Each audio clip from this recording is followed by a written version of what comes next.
Sejam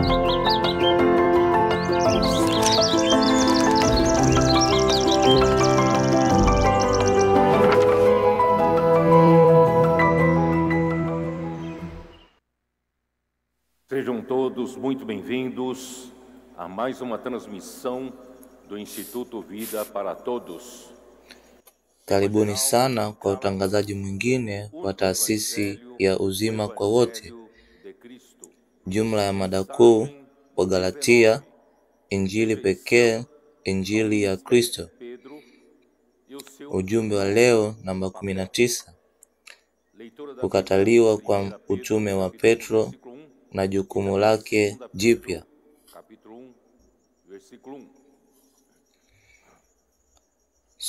Somo la Biblia, waraka wa kwanza wa Petro, sura ya kwanza, mstari wa kwanza. Lengo la ujumbe huu ni kuonyesha kwa muda mrefu tangu Mungu alipomuita Petro na mitume wengine 11 kwenye utume, kuanzisha kanisa kuanzia siku ya Pentekoste hadi kukataliwa kwa utume wake na ndugu wa Yerusalemu.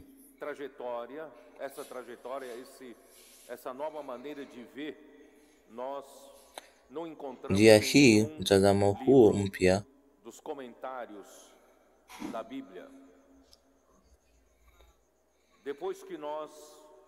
hatuupati katika vitabu vyovyote vya ufafanuzi wa Biblia.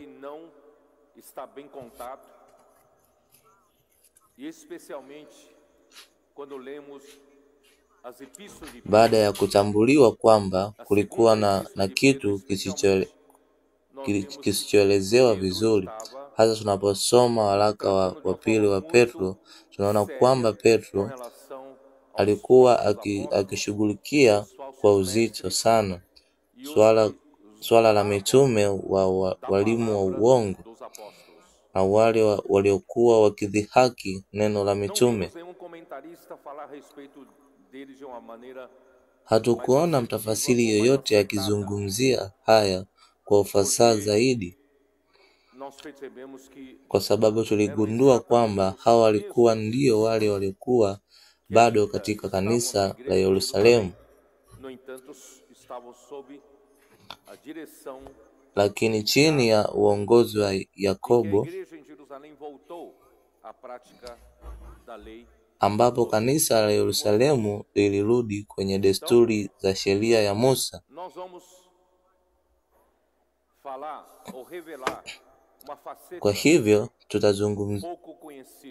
Kwa hivyo leo tutazungumza au kufunua sura iliyojulikana kwa wasomaji wa Biblia. Katika ujumbe huu tutafuatia ujumbe wa Petro kwa muda mrefu, tukirudi nyuma kwa uongozi thabiti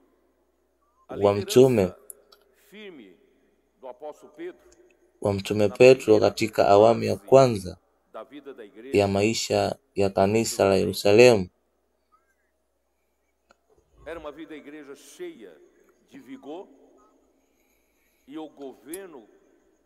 Kanisa hili lilikuwa lenye nguvu na uongozi wa wazi wa Roho kwa njia ya neno la mitume. Hasa hakuna ishara ya desturi za tohara wala sheria ya Musa. Badala yake tunaona upya wa Roho kila wakati katika ushahidi wa mpango mpya wa imani baada ya kifo na ufufuko wa Kristo.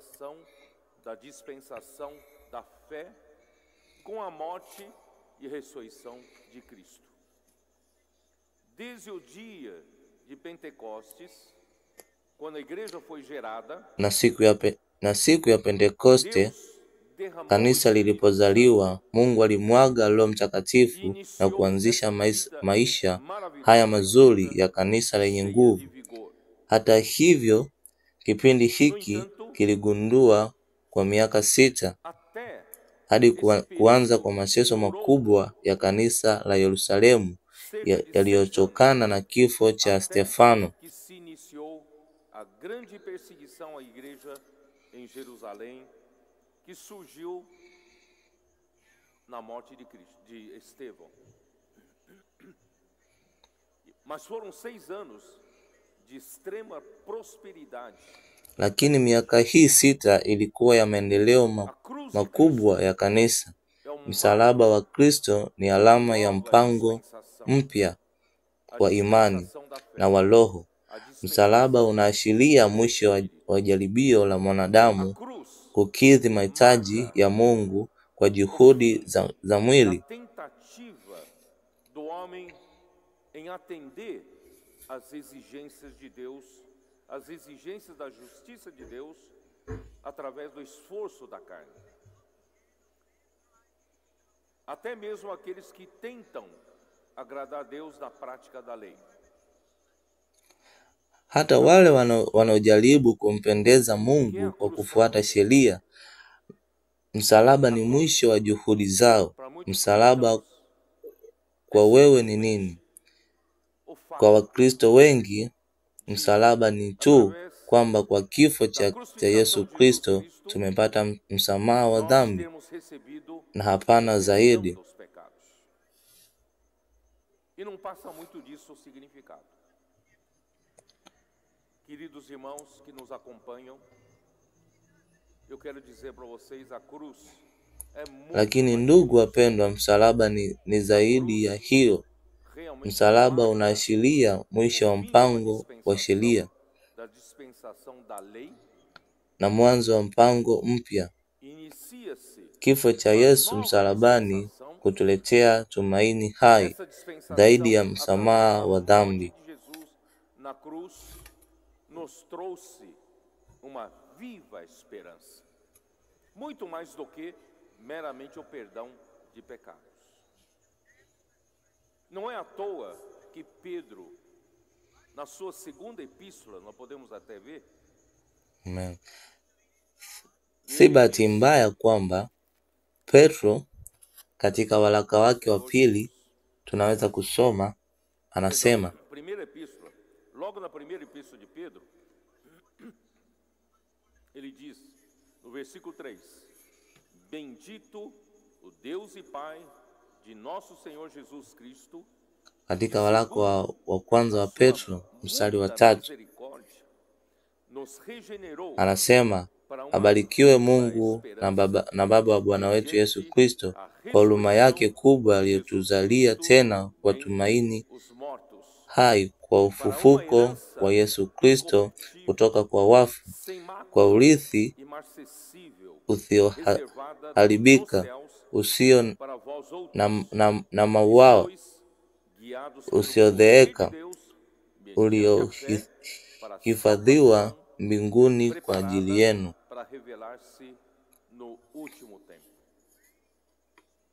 Pedro entendia que a cruz marca So Petro alielewa kwamba msalaba unaashiria matarajio mapya ya maisha yaliyojaa tumaini hai.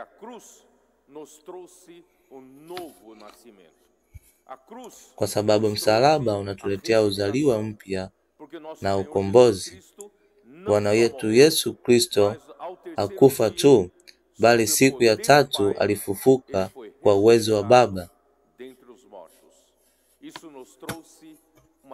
Na hii imetuletea tumaini hai. Kwa hivyo ndugu, msalaba kwa wengi ni msalaba wa dhambi, lakini kwa sisi si hivyo kwetu. Kwetu msalaba unaashiria mwisho wa jaribio la mwanadamu wa dhamani kujaribu kumpendeza Mungu, na mwanzo mpya wa ufufuko wa Yesu kwa maisha yasiyo tena kwa mwanadamu wa zamani, bali kwa mwanadamu mpya. Por isso que ontem estamos aqui, só para quem nos acompanha à distância, estamos no final na hivyo jana tulikuwa hapa mwisho wa mkutano wa wanawake katika stansia nós ya vamos, nós Ave temos uma Davida, palavra na jioni tulikuwa na para neno mulheres. kwa wanawake. Falar alguns pontos Nitaelezea principais baadhi ya a mambo todos. muhimu kwa wote. A morte de Cristo traz-nos uma nova dispensação. Kifo cha Kristo Segundo o livro de kinatuletea Romanos 4:6, mpango mpya. Kulingana a na cruz de Cristo também levou Walumi consigo sura ya 6, o nosso velho homem. Em outras palavras, o homem Kristo pia alichukua pamoja naye kwenye kifo por séculos, mtu wetu wa zamani. ele não vai Kwa conseguir maneno agradar mengine, mtu ambaye amekuwa akijaribu kumpendeza Mungu kwa karne nyingi, através da obra hatuwezi kumpendeza Mungu wala kuhalalisha mbele zake kwa matendo ya mwili, matendo ya sheria. na cruz de Cristo. Tumaini lake liko kwenye kifo chake pamoja na msalaba wa Kristo Nós morremos com Cristo, nosso na velho kwenye homem ufufuko wake. Kupitia ufufuko wa Kristo, ressuscitamos com Cristo. ndiyo Nós passamos sisi a ter uma tulikufa nova pamoja na esperança, Kristo. porque nós Mtu wetu wa passamos a zamani ter alikufa uma pamoja na outra Kristo na sisi esperança, tulifufuka na pamoja espera naye. da ressurreição. Sasa tuna tumaini jipya, É isso que a cruz faz. kwa sababu tunaanza kuishi Uma katika nova dispensação. nyanja mpya, nyanja ya ufufuko. 6, Hiki ndicho kitendo cha msalaba. Msalaba unatupa agizo jipya. So Walumi versículo 3, sura ya 6 porventura ignorais que todos mstari wa nós 3, fomos batizados em au mnajua kwamba sisi sote tuliobatizwa katika Yesu Kristo tulibatizwa katika kifo chake. pelo batismo, Kwa hivyo para que como Cristo foi crucificado tulizikwa pamoja pelos naye mortos, kwa njia ya ubatizo katika assim kifo, também andemos ili kama Kristo novidade alivyofufuliwa de vida. kutoka kwa wafu Capítulo kwa 7, utukufu wa Baba, versículo nasi 6. tuweze kutembea Agora, katika porém, uzima mpya. libertados Na da lei, katika sura ya 7 estamos mstari wa mortos 6, para aquilo a que estávamos lakini sujeitos, sasa de modo que tumeachiliwa seguimos em kutoka kwa sheria, novidade tumekufa de espírito, kwa yale não na yaliyoshikiliwa, capacidade ili da lei. tuabudu kwa njia mpya Temos a ya cruz, Roho, si kwa njia ya zamani ya herufi. novo momento que agora a igreja é capaz Hivyo ndugu, msalaba unaweka alama ya wakati mpya, desse momento. ambapo sasa kanisa linaweza kutenda mapenzi ya Mungu. Kuanzia wakati huo ni wakati wa Roho. O Espírito Santo foi derramado. So wakati huu ni wakati wa Roho. O poder vem do Espírito. Roho Mtakatifu amemwagwa na nguvu haitoki kwa mwanadamu. Para ter poder para Nguvu inatoka kwa Roho. Kanisa limepokea kumwagwa kwa Roho incapaz de fazer a vontade de Deus. ili kuwa na nguvu ya kutenda kazi ya Mungu. Hii inaonyesha kwamba mtu wa zamani hawezi kutenda mapenzi ya Mungu.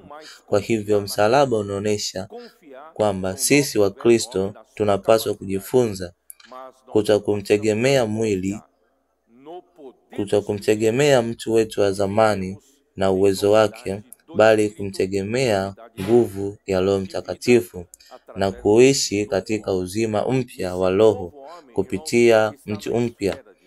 Na mtu huyu mpya, ndugu, yuko katika nyanja ya Mungu.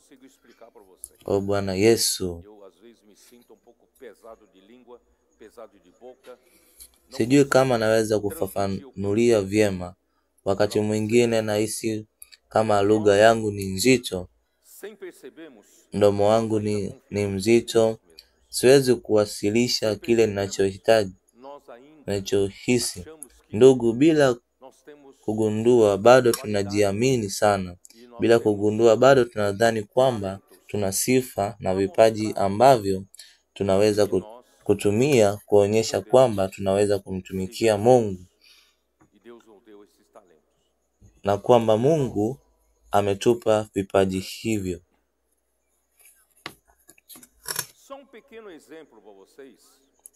Hivyo ndugu, naomba napenda kutoa mfano mdogo. Ninaposema hapa ninatoa neno, mnajua kwamba muhusika mkuu sio mimi. Muhusika mkuu ni Bwana kupitia neno. Amen. Kwa maneno mengine,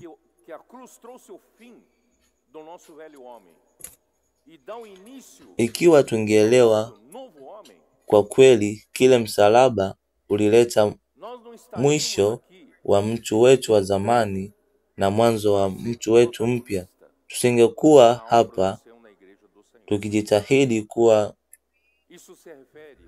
watazamwa katika kazi ya Bwana, katika kanisa la Bwana. Hii inahusu yeyote anayemtumikia Bwana katika huduma yeyote. Anayepaswa kuonekana sio mimi, bali ni Bwana. Amen. So Bwana Yesu anasema katika Yohana 5, maneno ninayowaambia sio mimi mwenyewe ninasema, bali Baba anayenituma ndiye ameniamuru niseme na niache. Kwa hivyo ninajua kwamba amri yake ni uzima wa milele. Basi ninaisema kwa Baba alivyonionyesha.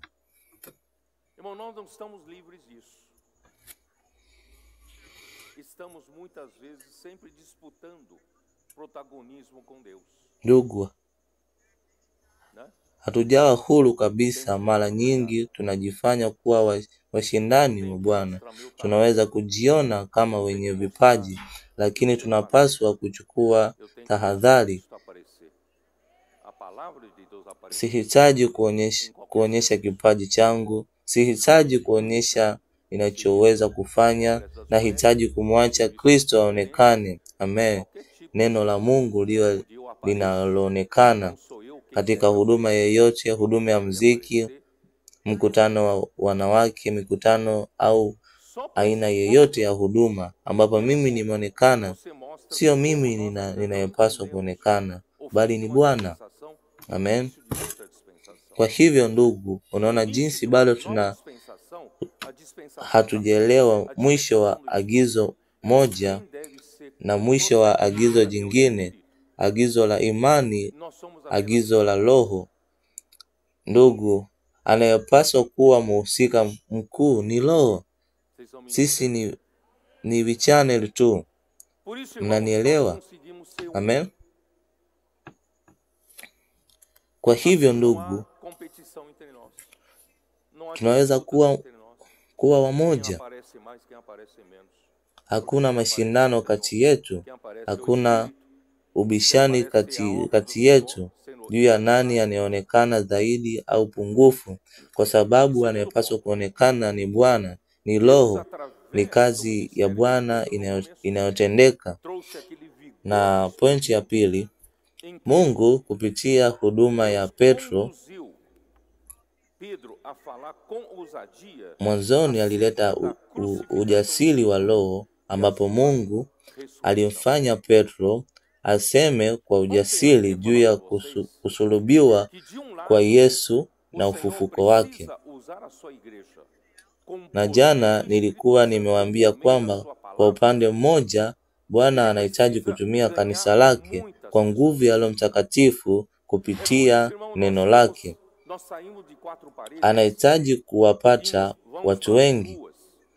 Ndiyo maana ndugu, tunatoka kwenye kuta 4 na kwenda mitaani kuhubiri Injili. Tunakwenda mitaani kufanya maandalizi, kufanya kuja na kuona.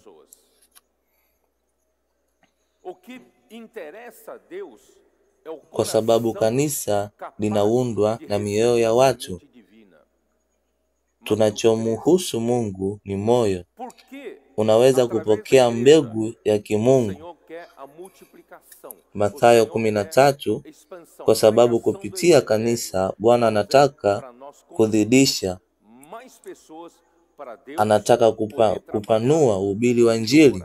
Ndugu, Hii ni ili tuweze kuwapata watu zaidi kwa Mungu, aweze kufanya kazi katika mioyo yao. Hii ndiyo kazi ya nje, kazi ya kuenea, watu wengi kufikiwa. Tunafikia mabara yote. Neno hili linafika mabara yote.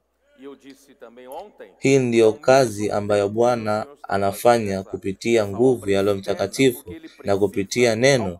Pia nilisema jana kwamba wakati huo huo Bwana anafanya kazi hii ya nje kwa sababu anahitaji kufikia mioyo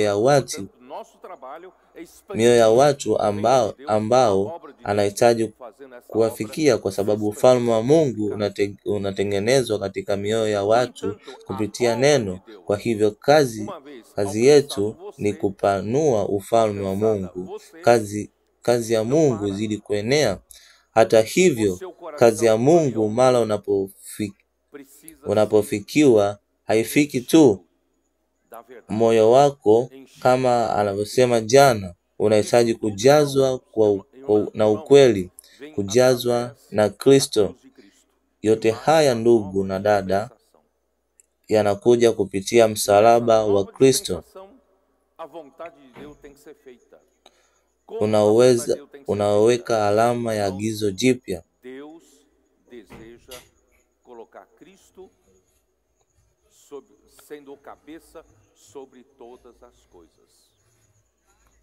Na kanisa, agizo hili jipya, mapenzi ya Mungu yanapaswa kutendeka. Mungu anataka kuweka Kristo kuwa kichwa juu ya vitu vyote. Kristo anahitaji kuwa kichwa juu ya vitu vyote vya mbinguni na vya duniani. Hii ndiyo mapenzi ya Mungu. Muda wowote uliopo, Mungu anataka kufanya kazi hii ya kumweka Kristo kuwa kichwa, na ili aweze kufanya Kristo kuwa kichwa juu ya vitu vyote, anahitaji kanisa. Ndiyo maana alitengeneza kanisa. Kwa alama ya msalaba wa Kristo, tumaini la Mungu la kutimiza kazi yake linaanza. Kwa hivyo ndugu, kanisa halipaswi kumtegemea mwili wake wala kujiamini, bali kutegemea Roho Mtakatifu na neno linalokuja, na Bwana anafanya kazi hii ndani yetu. Wakati huo huo, Mungu anahitaji kanisa ambalo limejaa Kristo kabisa, limejaa ukweli. Ndiyo maana kanisa ambalo litakuwa jukwaa la Mungu kutimiza kazi yake hapa duniani ni kanisa ambalo ni mwili wake. Hii tunaona katika Waefeso 1:22 na 23.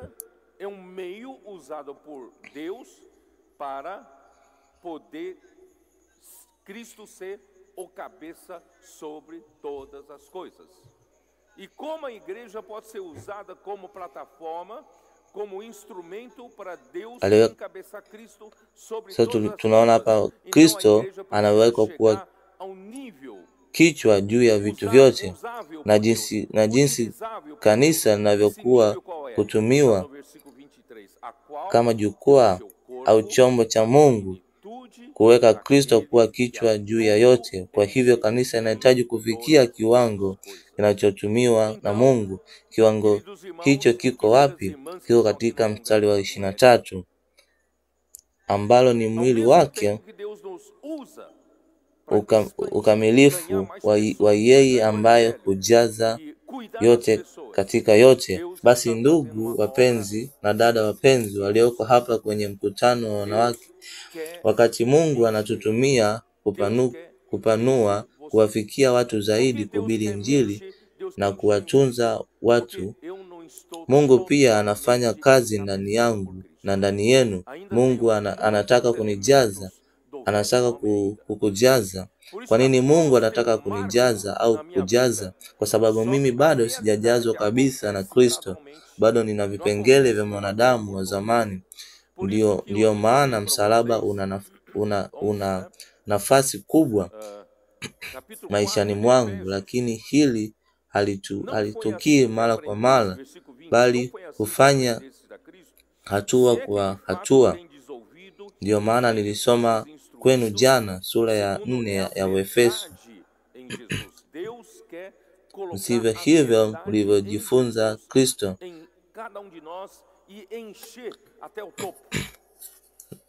Na kama ilivyokuwa kweli katika Yesu, Mungu anataka kuweka kweli katika Yesu ndani ya kila mmoja wetu na kujaza hadi juu. Kwa nini? Kwa sababu bado tumebebwa mwanadamu wa zamani kwa maana ya kuhusu tabia za zamani. Mnaivua mwanadamu wa zamani ambao Então ele precisa renovar minha mente. Como ele pode renovar minha mente? O que eu tenho que fazer para Deus renovar? So Bwana anahitaji kufanya kazi ndani yetu. Colocar minha mente, anahitaji kufanya upya akili zetu. Je, anawezaje kufanya upya akili zetu? Mimi nifanye nini ili Mungu afanye upya akili yangu? Kuweka akili yangu katika roho. Amen. Kuweka akili yangu katika roho kwa vitendo. Kuna maanisha nini? Kutenda neno la Mungu moyoni mwangu kwa kujizamisha, kusoma, kulala na Mungu na kuamka na Mungu, kufanya uchambuzi wa kina, kushiriki na ndugu, kumtumikia Bwana, kuhubiri Injili. Unakuwa nini? Unajazwa neno moyoni mwako na akili yako inafanyika upya. Warumi 12:2, badilishweni kwa kufanywa upya akili yenu. Akili inapofanywa upya inaruhusu neno hili Roho kubadilisha nafsi yangu. Na mabadiliko haya yanamaanisha nini? Pumziko kwa mwanadamu wa zamani, ongeza mwanadamu mpya. Haya yanakuja kwa njia ya Kristo kunijaza. Na kisha nafikia Waefeso 5:25, waume wapendeni wake zenu kama Kristo alivyopenda kanisa akajitoa muhanga kwa ajili yake ili alitakase. Kwa nini alisafishwa kwa kuoshwa kwa maji kwa neno? Basi ndugu, Mungu anafanya nini? Kwa pande mmoja anatutumia kufanya kazi nje, kuhubiri Injili, kuwatunza watu, kuwafikia watu zaidi, lakini wakati huo huo, ndugu, neno hili linatutakasa. Neno hili linanisafisha, linaniosha, linanitolea vipengele vya mwanadamu wangu wa zamani ambavyo vinaoza kwa tamaa za udanganyifu. Linanifanya upya, linanibadilisha nafsi yangu. Na vipengele zaidi vya mwanadamu mpya na vipengele vichache vya mwanadamu wa zamani. Kristo ananijaza na anapojaza kanisa kabisa, kanisa litakuwa jukwaa la Kristo, kuwa kichwa juu ya yote. Amen. Kuna watu wanasema, nitakuwa na muda zaidi, lakini nitakapostaafu nitamtumikia Bwana. Nitakuwa na muda wa kumtumikia Bwana. Kwa nini? Kwa sababu unaona tu kazi ya nje, na kazi ambayo Mungu anafanya ndani yako inaishia. Utamwachia Bwana afanye kazi mpya mpaka ustaafu? Unapoteza muda. Bwana hana fursa ya kufanya kazi ndani yako. Mungu hahitaji tu mikono yetu kufanya kazi ya nje. Mungu anataka kufanya hapa. Bidhaa kuu ya kazi ya Bwana iko ndani. Bidhaa kuu si kazi ya mikono kufanya kazi ya Mungu. Siku moja Bwana ataangalia moyo wako uliojumuishwa na mioyo yetu sote, na atasema, hii ndiyo kazi yangu bora, imestahili juhudi zote. Kwa hivyo ndugu, usipoteze muda. Usisubiri mpaka uwe na muda zaidi, maana Bwana hataweza kukamilisha ndani yako anachotaka usipoteze muda, tuache Bwana atufanyie kazi. Amen. Kwa Bwana Yesu. Sasa turudi kwa Petro. Nilisema kuhusu Petro lakini sikuweza kumgusa. Sasa tuanze mwanzo. Matendo ya Mitume 2. Tufuatilie maisha ya Petro. Namuelewa jinsi msalaba unavyokuwa alama. Bila msalaba, ndugu, hakuna kazi ya Roho Mtakatifu. Bila msalaba hakuna neno la mitume. Bila msalaba hakuna miujiza ya ishara za Roho kupitia kanisa. Bila msalaba hakuna uhai wa mwanadamu mpya wala uhai wa Roho katika uhai mpya. Ndugu, asante kwa Mungu kupitia alama hii ya msalaba. Ndugu, sisi leo tunaona mambo yote mazuri yanayotukia. Kwa hivyo ndugu, msalaba ni muhimu sana. Sio suala la kutotenda sheria tu. Msalaba umeleta upya wote, umeleta miujiza hii yote inayotokea. Kama ndugu, sisi sasa tunayojua njia ya Roho. Hatuhitaji tena kutembea katika ukale wa herufi, katika kurudi kitu kisichobadilika. Asante kwa ndugu. Uhai wa leo, kila siku kuna jipya. Amen. Matendo ya Mitume 2:22. Wanaume wa Israeli, sikilizeni maneno haya. Yesu wa Nazareti, mwanaume anayethibitishwa na Mungu kwenu kwa miujiza, maajabu na ishara ambazo Mungu alifanya kwake kati yenu, kama mnavyojua wenyewe. Hii inaonyesha nini? Kwamba Yesu wa Nazareti alikuwa mtu aliyetumwa na Mungu, na watu wa Israeli walimkataa. Alimtumia na Mungu kwa miujiza na maajabu ya ishara.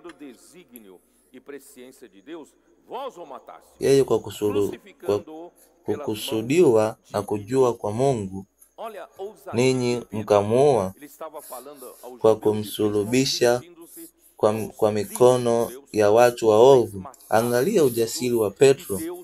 Alikuwa anaongea na Wayahudi, hasa viongozi wa Wayahudi. Ninyi mlimuua Yesu huyu ambaye Mungu alimtuma. Mungu alimfufua akamkomboa kwa vifungo vya mauti. Kwa kuwa haitawezekana amshiki naye hapa, alihubiri kwa ujasiri kuhusu kifo cha Kristo na pia kuhusu ufufuko wake, ambao ndugu unatuleta mwanzo mpya. Nitarudi kidogo nikitembelea haraka sura ya 3 mstari wa 13. Petro anasema Mungu wa Abrahamu. Kwanza anasema hivi, ninyi mnashangaa kwa uponyaji wa huyu mlemavu tangu kuzaliwa, mwenye umri wa zaidi ya miaka 40. Kwa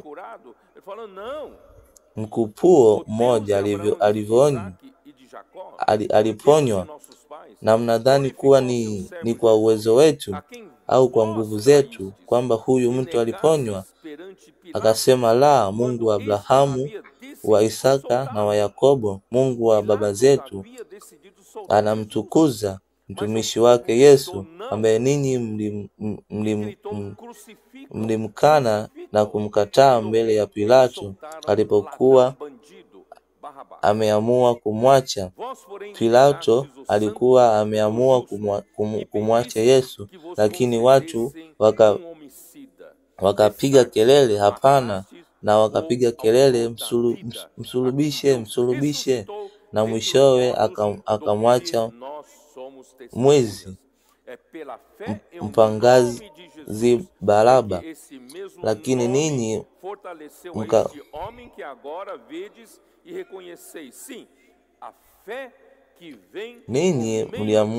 mlimuua mwenye kuleta uhai, ambao Mungu alimfuata kutoka kwa wafu, nasi tumo mashahidi wa jambo. Ni kwa imani katika jina la Yesu, ambako jina hilo limeimarisha mtu huyo. Kuanzia sasa, ndugu, baada ya alama ya msalaba na wakati wa Roho, wakati wa imani, ndugu, sio tena kwa uwezo wa kibinadamu. Kwa hivyo ndugu, usitamani kumwabudu Mungu kwa talanta yako ya asili. Uwezo wako wa asili, talanta unayohitaji, ambayo Mungu anahitaji, ni ya washirika wa mwili wa Kristo. Anatoa ndani yake, anatoa, lakini haitumii kwa hali ya asili. Anatumia tu wakati umepita kwa kifo. Anaweza kutumia tu katika ufufuo. Kwa hivyo ndugu, ikiwa nina talanta yeyote ninayofanya kwa Mungu, ni kwa sababu anataka kuitumia. Lakini kama Musa angekuwa amewaokoa Waisraeli akiwa na umri wa miaka 40, angeweza kusema, ni kwa mkono wangu, kwa uwezo wangu, kwamba niliwaokoa watu hawa. Lakini Mungu hakumtaka kumtumia akiwa na miaka 40.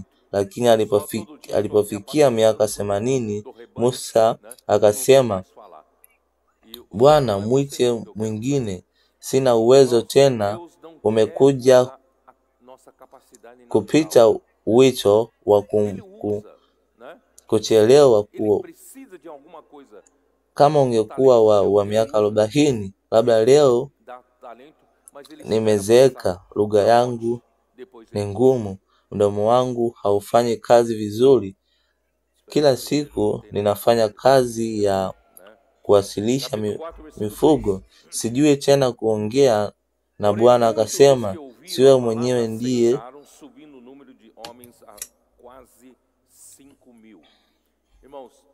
Anaendelea katika mstari wa 4, lakini wengi waliosikia neno walikubali, na idadi ya wanaume ikafikia karibu 5,000. Ndugu, kazi hii ya Roho kufikia watu ndiyo Bwana anatutaka tufanye. Kwa hivyo ndugu, hatuhitaji kuhubiri Injili, hatuhitaji kwenda mitaani kama alivyokwenda mitaani au haliko unafanya. Wakina dada 3 waliokuwepo hapo, ndugu, waliwatia moyo wanawake wa mkutano wa wanawake, si tu kusikia uzoefu wa wengine, bali pia wengine kuwa na uzoefu wako. Vipi kama wewe usiwe mtu anayehudumia nyumba ya vijana, au labda uwe kapteni wa vijana ambayo anashiriki TCI, na uwe na uwezo wako wa kufanya, au uje kuona, nenda kufanya kikundi cha familia, au nenda kwenye mtaa tufanye VMV. Labda huwezi kwenda mitaani, lakini unaweza kufanya mission ya familia nyumbani au mahali pa mkutano. Usikose kushiriki, wawe na uzoefu wako. Amen. Tuna ndugu, katika hali hii mpya ya wakati wa Roho, tutaishi kwa uhai mpya. Unaweza kusema, nina shida nyingi nyumbani, wajukuu wananipa shida, watu wananipa shida, nina shida na mume wangu, nina shida na kila mtu, nimebeba mizigo sana. Lakini Bwana Yesu anasema katika Mathayo 11, Njooni kwangu ninyi msumbukao na wenye mizigo mizito. Badala ya kusema nipe mzigo wako, hasemi hivyo, anasema chukua mzigo wangu. Anataka kukuwekea mzigo zaidi. Lakini anapochukua mzigo Bwana,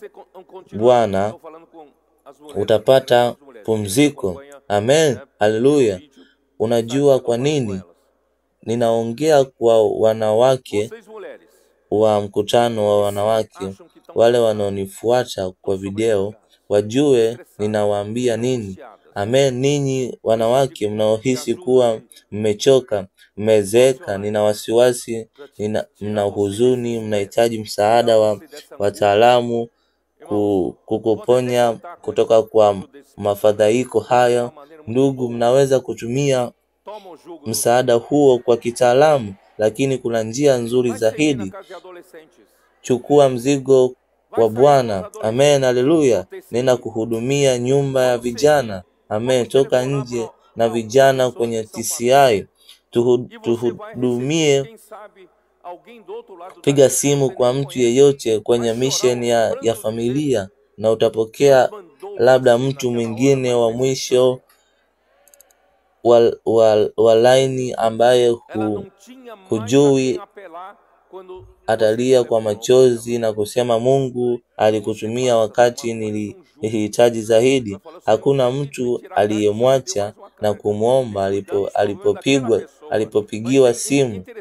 Na wewe unapokuja nyingine utasema, Bwana umeniondoa mzigo, umenipa mzigo mwingine. Kushughulikia matatizo ya mtu yule, lakini inavutia sana kwamba unaposhughulikia matatizo ya mtu yule. Tufanye hivyo. Amen. Tutaendelea. Sasa hivi tunaendelea mbele. Matendo ya Mitume 5:29. Basi Petro na mitume wengine wakasema, ni lazima kutii Mungu kuliko mwanadamu. Mungu wa baba zetu alimfufua Yesu, ambaye ninyi mlimuua kwa kumtundika msituni, lakini Mungu kwa mkono wake wa kuume alimtukuza kuwa mkuu wa Mwokozi, ili awape Israeli toba na msamaha wa dhambi. Sisi sasa ni mashahidi wa maono haya, na pia Roho Mtakatifu ambaye Mungu amewapa wale wamtiai. Anayemtii Mungu, anayetii Roho, anayemtii neno. Ndugu, Roho Mtakatifu Mungu anampa mtu yeyote. Ninasoma mafungu haya, sijui kama mnaona. Ninasoma mafungu haya kukuonyesha ujasiri wa Petro. Alikuwa jasiri kusema kuhusu kifo cha Kristo, ufufuo wake, na alipokuwa anasema kuhusu kifo, hakuwa na wasiwasi wowote kuwashutumu Wayahudi ambao wao ndio waliomuua. Ndugu zangu, ingekuwa hofu siku moja kutakuwa na mwitikio wowote, lakini Petro hakuwa na hofu. Petro aliendelea kusema kwa ujasiri. Kwa hivyo ndugu zangu, neno la msalaba ni upumbavu kwa wengine, lakini ni nguvu ya Mungu. Amen.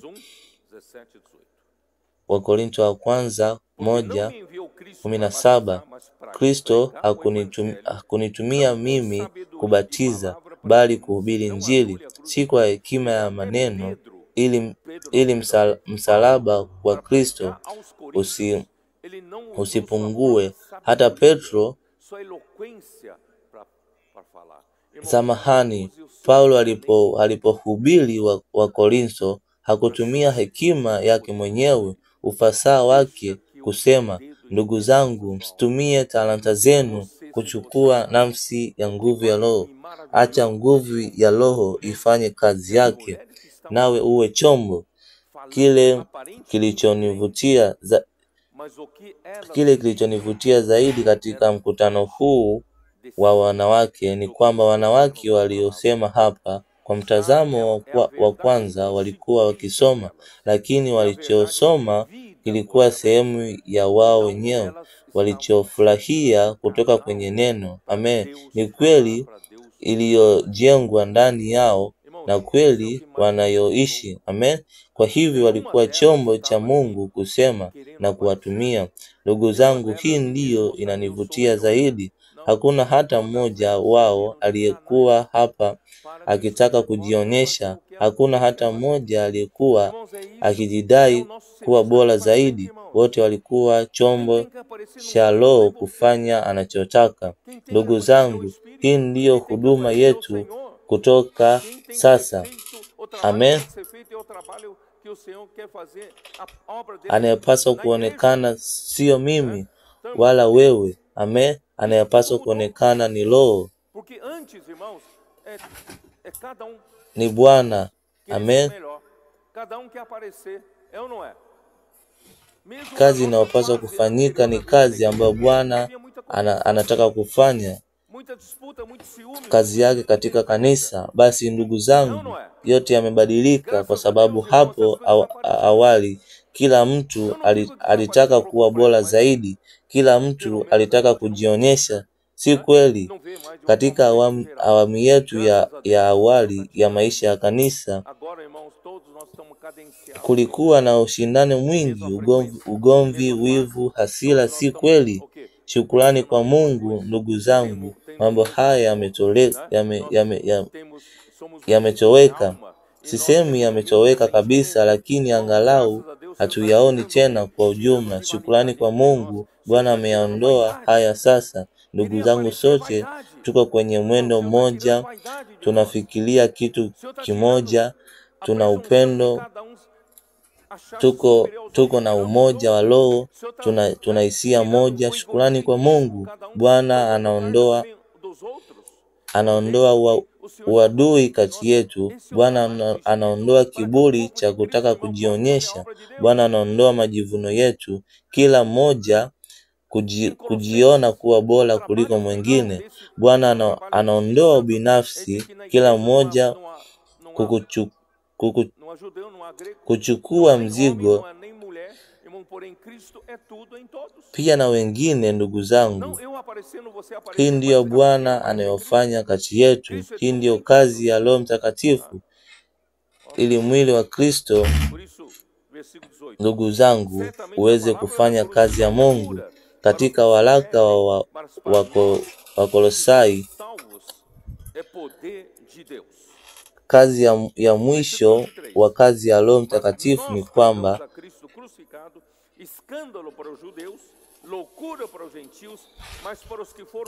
si mimi nikionekana wala wewe kuonekana, bali Kristo ndiye aonekane.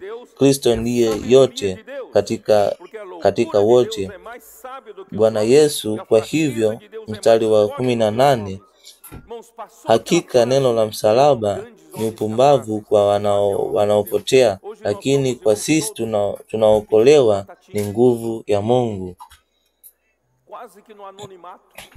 Na mstari wa 23, lakini sisi tunahubiri Kristo aliyesulubiwa, cha kashfa kwa Wayahudi na upumbavu kwa watu wa mataifa, lakini kwa wale wanaotaka, Wayahudi wa Wagiriki, tutahubiri Kristo, nguvu ya Mungu na hekima ya Mungu. Kwa maana upumbavu wa Mungu ni mwenye hekima kuliko wanadamu, na udhaifu wa Mungu ni mwenye nguvu kuliko mwanadamu. Ndugu, zimepita siku za watu wakubwa wenye uwezo wanaofanya kazi ya Mungu. Leo sisi ni ndugu wote kama viazi vidogo, karibu bila kutambulika. Lakini nani anayefanya kazi? Roho Mtakatifu ndiye anayefanya kazi.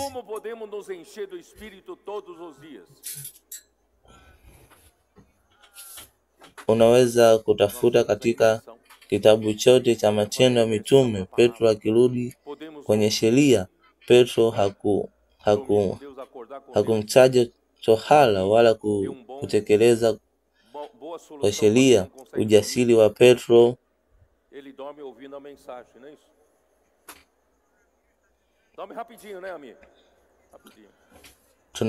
tunawezaje kujaa Roho kila siku? Tuna ubatizo, tunaweza kujifungia kwenye neno, tunaweza kusikia, kulala na Mungu, kuamka na Mungu. Amen. Mtu mmoja alitoa ushuru mzuri kwa wale wasioweza kulala vizuri. enche do Espírito. Enchei-vos do Espírito, falando entre vós. Anakula na kwa kusikiliza ujumbe. Si hivyo anakula haraka, sio, hakuna haja ya kunywa dawa, na pia anaamka akiwa amesikiliza ujumbe. Basi tujifungie katika neno hili, kutembea barabarani, kazini, kuhubiri Injili, ndiyo siku zote tukijaa Roho, tukijaa neno, neno linatujaza. Roho, jazeni Roho, mkiongea kwa ninyi wenyewe, o Bwana Yesu. Na kwa njia hii ndugu Peter akiwa amejaa Roho Mtakatifu alizungumza kwa ujasiri kwa viongozi, akifikia hatua ya kuwashutumu kwa ukali kwa kuwa walikuwa waliua Yesu wa Nazareti. Ninaenda haraka sasa kwa maana nina mambo mengi ya kueleza. Hata hivyo, ujasiri wa Petro katika uongozi wa kanisa ulidumu mpaka wakati wa mateso baada ya kifo cha Stefano. Hii ilikuwa mwaka wa 35. Siku ya Pentekoste ilitokea mwaka wa 29. Mwaka wa 35 Stefano aliuawa.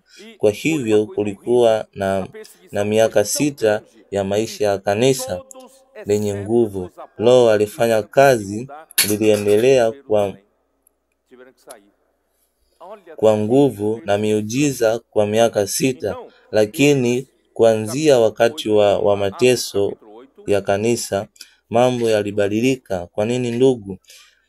Biblia katika Matendo ya Mitume sura ya 8 haisimulii kwa undani kuhusu matendo hayo, lakini tunaweza kupata baadhi ya mambo kuonyesha kwenye mateso haya yaliyokuwa makali sana. Yalikuwa makali kiasi kwamba Wakristo wengi, wanaume na wanawake, walikamatwa, kuteswa na wengine waliuawa na mahakama fulani. Ilikuwa jambo la kutisha. Mateso yalikuwa makali kiasi kwamba wote isipokuwa mitume walilazimika kuhamia kutoka Yerusalemu. Wote walibidi waondoke. Angalia mateso haya. Basi sura ya 8, hebu tuangalie Matendo ya Mitume sura ya 8. Bwana Yesu. Matendo 8:1. Siku hiyo mateso makali yalianza dhidi ya kanisa huko Yerusalemu, na wote isipokuwa mitume wakatawanyika katika sehemu ya Yudea na Samaria. Baadhi ya wanaume wacha Mungu wameona hawa, wanasema wote watatawanyika, wote isipokuwa mitume, wote watatawanyika katika sehemu za Yudea na Samaria. Baadaye nitaonyesha ramani. Yudea ni mkoa uliokuwa na Yerusalemu, na Yerusalemu ni mkoa wa kaskazini karibu na Yudea.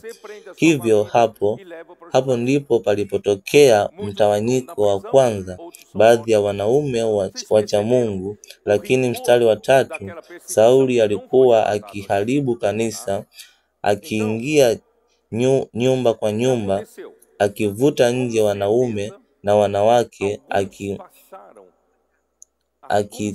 akitiwa gerezani.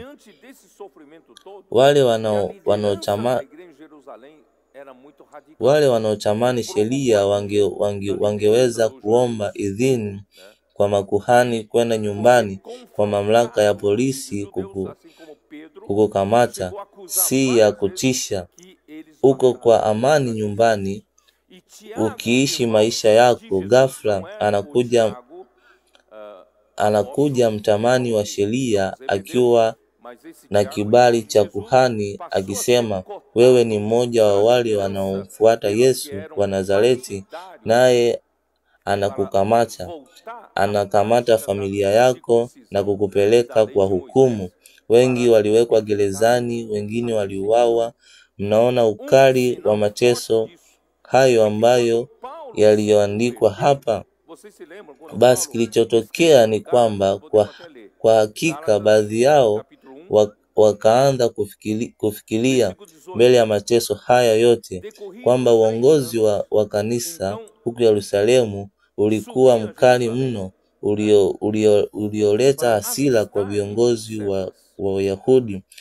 Kwa kuwakabili viongozi wa Wayahudi kwa Petro alivyowashutumu mara nyingi kuwa waliua Yesu na Yakobo ndugu wa Yesu, sio Yakobo mtume, ndugu wa Yakobo mwana wa Zebedayo, lakini Yakobo huyo ndugu wa Yesu alianza kutazamwa kama kiongozi mbadala wa wale waliotaka kurudi kwenye utekelezaji wa tohara na sheria ya Musa ili kuepuka mateso.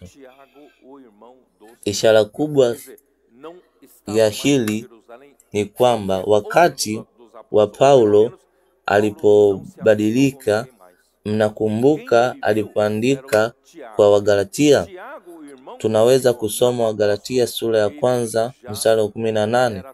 Baada ya miaka mitatu kinaenda Yerusalemu kumwona Kefa, nikaishi naye siku ya 15. Miaka mitatu baadaye, mwaka wa 40, miaka mitano baada ya kuanza kwa mateso, mwaka wa 40, Paulo alibadilika. Mwaka wa 37, mwaka wa 40, alipanda Yerusalemu kumwona Petro au Kefa. Ndugu, hakukutana na yeyote kati ya mitume wengine. Mstari wa 19, wala sikumuona yeyote kati ya mitume wengine ila Yakobo ndugu wa Bwana. Hivyo hakukuwa na yeyote kati ya mitume wengine Yerusalemu, au angalau Paulo hakukutana na mtu yeyote zaidi, na aliyemuona ni Yakobo ndugu wa Bwana, sio mtume. Alikuwa tayari akitazamwa kama kiongozi mbadala wa Petro na mitume, kwa sababu Petro alikuwa mkali mno na alivuta mateso hayo yote. Lakini hii bado haikuwa imethibitika, ila mwelekeo huo ulikuwa unatokea. Basi Petro, Mungu alitaka kumtumia Petro tena kufungua mlango wa kanisa kwa ajili ya kuwajumuisha watu wa mataifa chini ya uongozi wa Petro. Kwa kanisa lilikuwa na amani katika Yudea yote. Hebu tuangalie Matendo 9. O Bwana Yesu, tufuatilie maisha ya Petro hapa. Matendo 9:31. Basi kanisa lilikuwa na amani katika Yudea yote ya Galilaya na Samaria, likijijenga kwa kuendelea katika hofu ya Bwana na kwa faraja ya Roho Mtakatifu. Imagina só orar ao meio-dia e teve fome. Né, amigo? Teve fome. O Bwana Yesu. Halafu Peter alipokuwa akitembelea kila sehemu, alishuka kwa watakatifu waliokuwa Lida, na hapo alimkuta Enia. Roho Mtakatifu alikuwa bado na Petro, na wakaona wakazi wa Lida na Sonala wakageukia Bwana. Kisha mstari wa 36 na 43, vocês sabem, o Senhor já estava preparando Pedro para aceitar os gentios. Apesar de Pedro havia pregado que So Bwana tayari alikuwa amemwandaa Petro kukubali watu wa mataifa, ingawa Petro alikuwa amehubiri kwamba baraka ya Abrahamu ingewafikia watu wa mataifa yote. Bado katika mtazamo wake Mungu alikuwa amewaita Wayahudi tu. Alipofika nyumbani kwa Kornelio, nini kilitokea? Nitarudi kidogo hadi sura ya 10 mstari wa 44. Petro alipokuwa bado akisema maneno hayo, Roho Mtakatifu akawashukia wote waliokuwa wakisikia neno hilo, na waumini walio watohara waliokuja na Petro walistaajabu, kwa sababu pia juu ya watu wa mataifa wanaowanyenyekesha kalama ya Roho Mtakatifu. Ndugu, hii lilikuwa jambo ambalo Wayahudi Mungu pia aliweka watu wa mataifa walioamini kwa Roho Mtakatifu kupitia mwili mmoja, mwili wa Kristo. Walikuwa wakizungumza kwa lugha na kumtukuza Mungu. Petro akauliza, je, ndugu, hapo mwanzo walianzia kubadilika katika historia ya kanisa la Yerusalemu. Mstari wa 1 unasema kwamba habari zilizofika mitume wa ndugu walio Yudea, kwamba watu wa mataifa pia walipokea neno la Mungu. Petro alipokwenda Yerusalemu, wale watohara walimhoji wakisema, umeingia nyumbani kwa watu wasiokuwa watu watohara na kula nao. Walimkemea Petro. Hata hapa inasema wale watohara, ambayo inamaanisha kwamba ndani ya kanisa la Yerusalemu kulikuwa na kikundi kilichokuwa kinatetea kwamba kanisa liwe tena kwenye desturi za tohara na sheria ya Musa, kwa sababu chini ya uongozi wa Petro kanisa lilikuwa likienda kwenye njia kali likipigana na Wayahudi.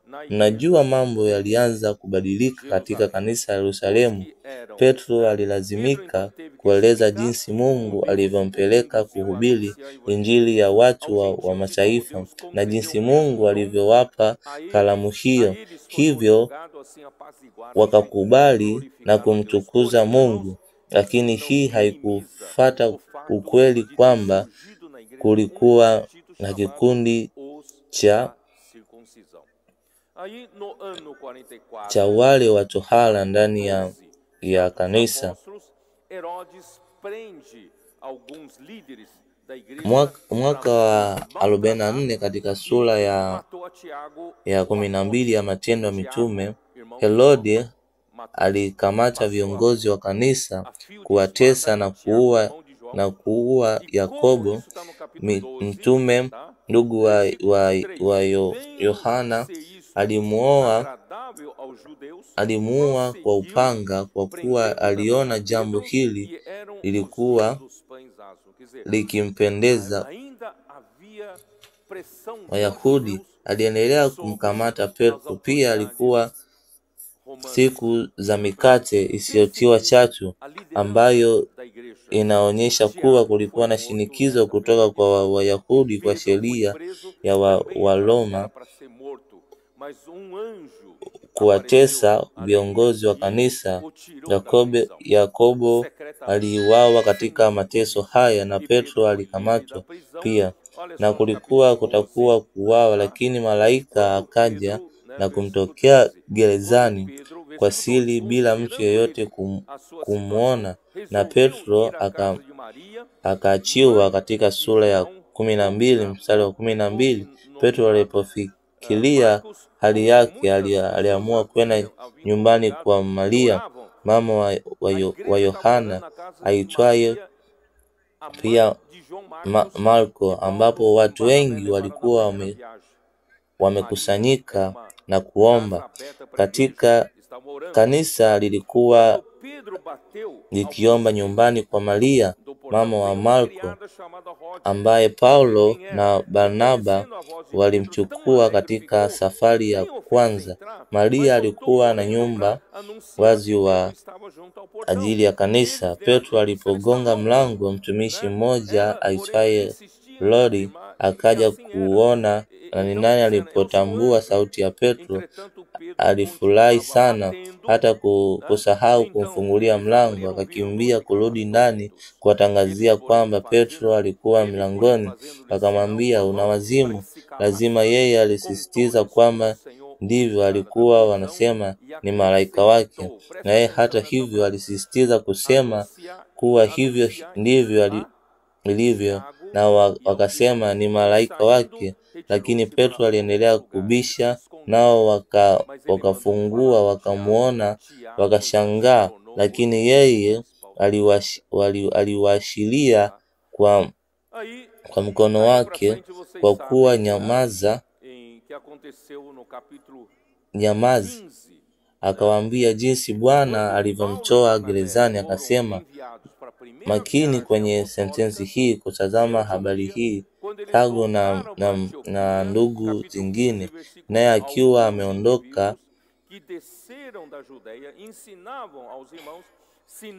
katika sura ya 15, wakati Paulo na Barnaba walipotumwa kwenye safari yao ya kwanza ya Koito wa Antiokia. Waliporudi Antiokia, sura ya 15 mstari wa kwanza, baada ya watu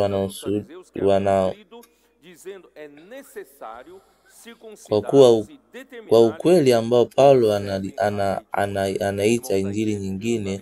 Kisha mstari wa 5 unasema walitoka baadhi ya waasi wa Farisayo walioamini, wakisema ni lazima wafanywe tohara na kuwaamrisha kushika sheria ya Musa.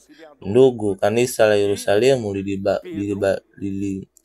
lilibadilika kabisa. Kikundi cha wale waliokuwa wakimpendeza kanisa kurudi kwenye desturi ya sheria na tohara lilikuwa uongo. Petro alipuuza, akabaki pembeni. Ndugu, mnajua kinachotokea kanisa linapokataa kufuata neno la unabii. Kanisa halikuthamini tena huduma ya Petro, halikuwa tayari kukubali mafundisho ya mitume. Neno la Petro, matokeo yake ni nini? Hamna haja hata ya kusema. Hata kanisa lilipoteza nguvu zote za Roho Mtakatifu. Hakuwa na miujiza, ishara au matukio mapya kama yaliyokuwa katika kipindi cha kwanza. Kilitokea Petro hakupata nafasi tena ya kuendelea kuhubiri kanisa. Alipofika huko, Petro na Barnaba wakapanda Yerusalemu kujadili suala hili, wakisema hamwezi kurudi kwenye sheria. Paulo alitoa ushahidi. Petro alisimama akatoa ushahidi. Lazima nani alitoa neno la mwisho? Thiago. Ndugu, mnajua hili. Thiago alisimama akatoa uamuzi wa mwisho na akaamuru mataifa, katika sura ya 15 mstari wa 20, lakini tuandikie waache mafusho ya sanaa ya uasherati na nyama za wanyama waliouawa bila kuchomwa na damu. Ndugu alitoa amri hizi na uthibitisho wa mabadiliko haya, mabadiliko ya mwelekeo wa kanisa la Yerusalemu, unaonekana katika Matendo ya Mitume sura 21 mstari wa 17. Tulipofika Yerusalemu, ndugu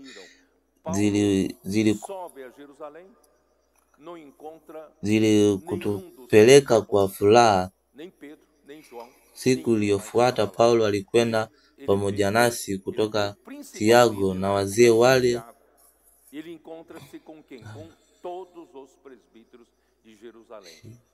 E aí, esses todos os presbíteros, juntamente com Tiago, falaram por Paulo: Paulo, dá uma olhada aqui, ó. Aqui tem dezenas de milhares dos judeus. Vamos Oh ler Bwana aqui, Yesu. versículo 20. Ouvindo, deram eles glória a Deus e lhe disseram: bem vês, irmão, quantas dezenas de milhares há entre os judeus que creram. Todos são zelosos da lei e foram informados a teu respeito, que ensinas todos os judeus entre os gentios a apostatarem de Moisés, dizendo-lhes que não devem circuncidar os filhos nem andar segundo os Wakati Paulo katika safari yake ya tatu alipanda Yerusalemu, mstari wa 17, tulipofika Yerusalemu, ndugu, não havia quem apreciasse a palavra dos apóstolos. E ele continua com sua ordenança. Versículo 25. Quanto aos gentios que creram, já lhes deu decisões para que se abstenham das coisas sacrificadas aos ídolos, do sangue da carne dos animais sufocados e das relações sexuais ilícitas. Aquilo que ele implantou em Atos 15, aqui continua valendo para ele. Irmãos, isso não veio do Senhor. Isso aconteceu no ano 58. Atos 15 foi no ano 50. 8 anos depois daquela fatídica reunião em Jerusalém, irmãos, a igreja perdeu totalmente de forma. Totalmente de forma. Ó Senhor Jesus. E agora? Como é que fica? Pedro, sawa, ikiwa hapa chini mnaona Yerusalemu, hamuoni chini kabisa. Yerusalemu ndiko kulitokea mateso makubwa. Sawa, kulikuwa na mateso na walitekelezwa mateso. Walitokea Yudea na miji mbalimbali ya Yudea, kisha wakaenda Samaria, lakini mateso yalikuwa makali na waliwaandama, hata kama Saulo alivyoenda hadi Damaska. Mnaona Damasko, Paulo alienda hadi Damasko, na katika miji ya kigeni. Ele escreve essa carta de onde? Aqui ele fala da Babilônia, junto ao rio Eufrates. Na katika miji ya kigeni, mas alguns interpretam Babilônia como figurativo de Roma. Alguns acham que ele já estava em Roma. Mas de qualquer forma, não estava em Jerusalém. Seja na Babilônia, seja em Roma, Pedro não estava em Jerusalém. Por que Pedro não estava em Jerusalém? O que vocês acham? Ele não tinha mais espaço. Hivyo Paulo anakiri kwamba hata katika miji ya kigeni aliwaandama. Hivyo inamaanisha mateso yalikuwa zaidi ya eneo la Yudea na Samaria. Kwa hivyo mtawanyiko ulikuwa unaongezeka. Nitaomba mlaji wa lamani, sijui iko tayari.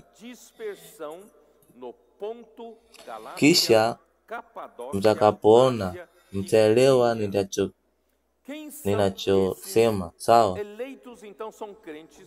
Sawa, ikawa hapa chini mnaona Yerusalemu, hamuoni chini kabisa. Yerusalemu ndiko kulitokea mateso makubwa sana. Kulikuwa na mateso na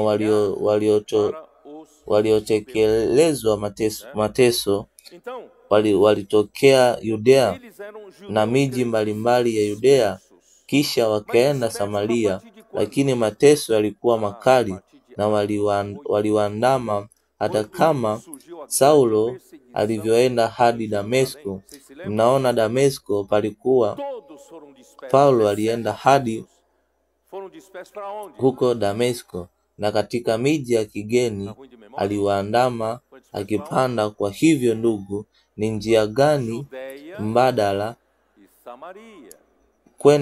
kwenda mbali zaidi.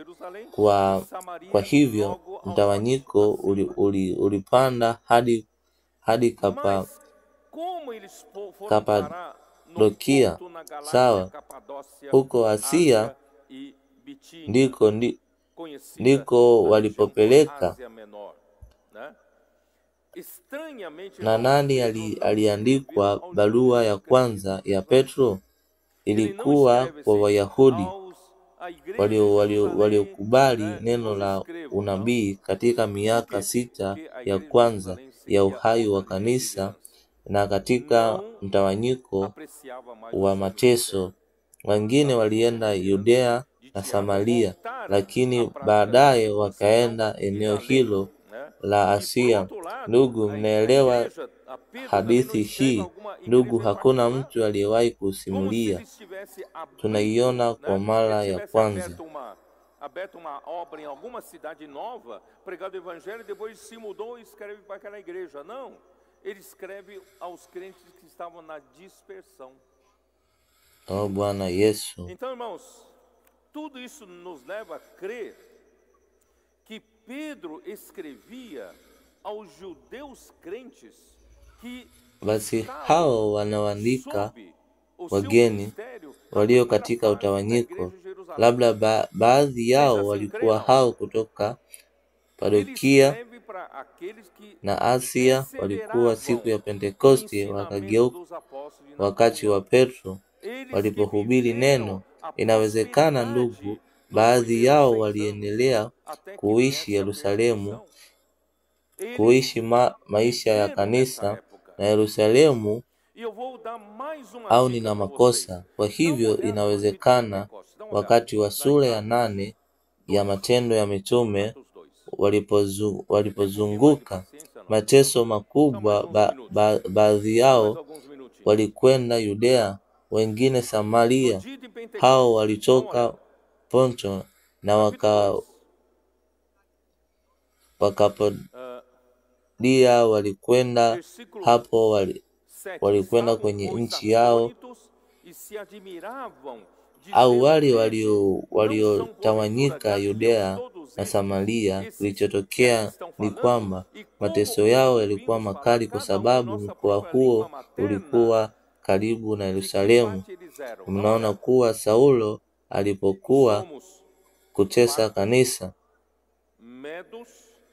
tunaona Yudea na Samaria, alikwenda hadi wapi? Alipokuwa njiani kwenda mji gani alibadilika? Alikuwa akienda Damaska. Damaska ipo wapi? Syria, kaskazini zaidi ya Yerusalemu, Yudea na Samaria. Na baada ya Paulo anakiri, sina muda wa kukusomea, anasema hata miji ya kigeni niliwatesa. Yaani mateso yalikuwa zaidi ya mkoa wa Yudea na Samaria. Kwa hivyo utawanyiko ulipanda juu zaidi. Nitaomba mradi wa ramani, sijui iko tayari, basi mtaona, mtaelewa ninachosema. Hapa chini mnaona Yerusalemu, mahali palipotokea mateso makubwa. Mateso walitawanyika katika miji mbalimbali ya Yudea na Samaria, lakini mateso yalikuwa makali na waliendelea kufuatwa kama Saulo alivyokwenda Damasko.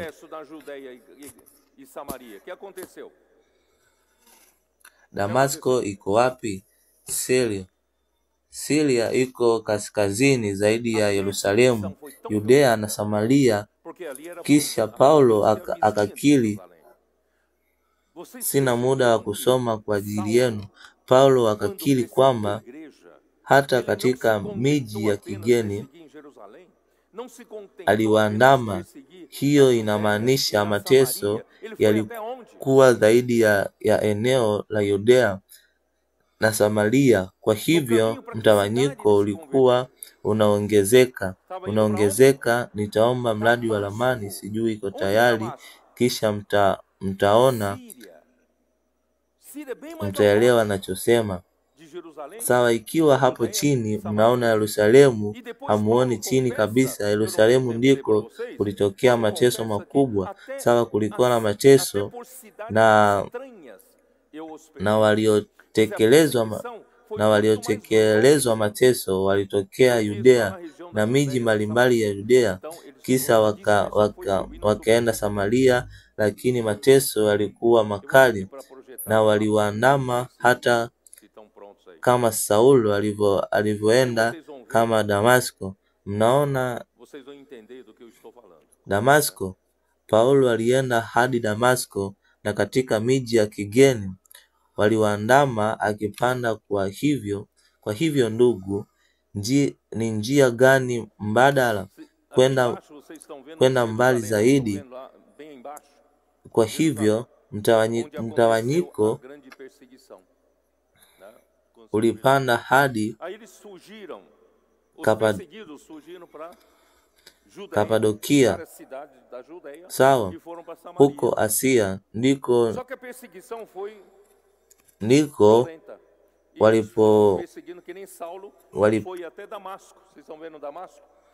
walipelekea. Na nani aliandikiwa barua ya kwanza ya Petro? Ilikuwa ya Wayahudi. Walikuwa neno la unabii katika miaka 6 ya kwanza ya Uyahudi wa kanisa, na katika mtawanyiko wa mateso wengine walienda Yudea na Samaria, lakini baadaye wakaenda eneo hilo la Asia. Ndugu, mnaelewa hadithi hii? Ndugu, hakuna mtu aliyewahi kusimulia. Tunaiona kwa mara ya kwanza.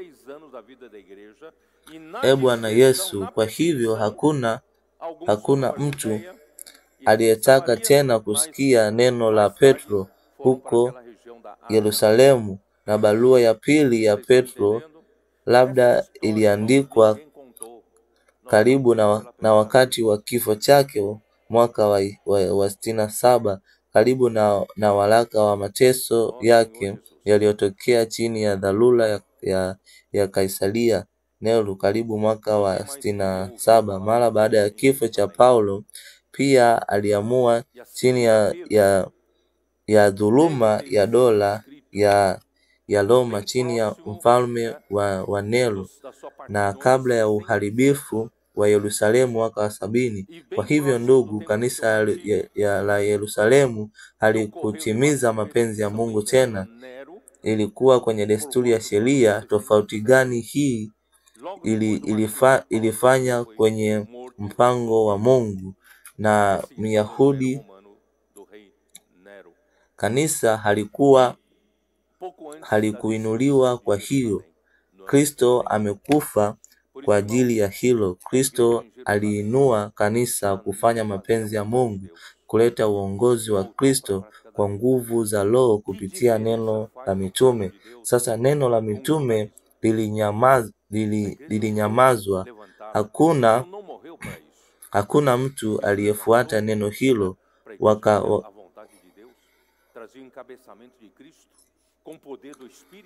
Wakarudi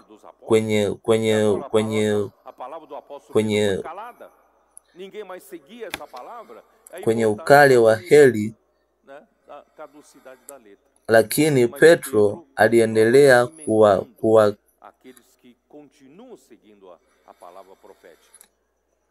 kuwakilisha wale waliokuwa wakifuata neno la unabii, waliokuwa wakiishi katika eneo hilo la Asia ndogo. Kwa hivyo ndugu,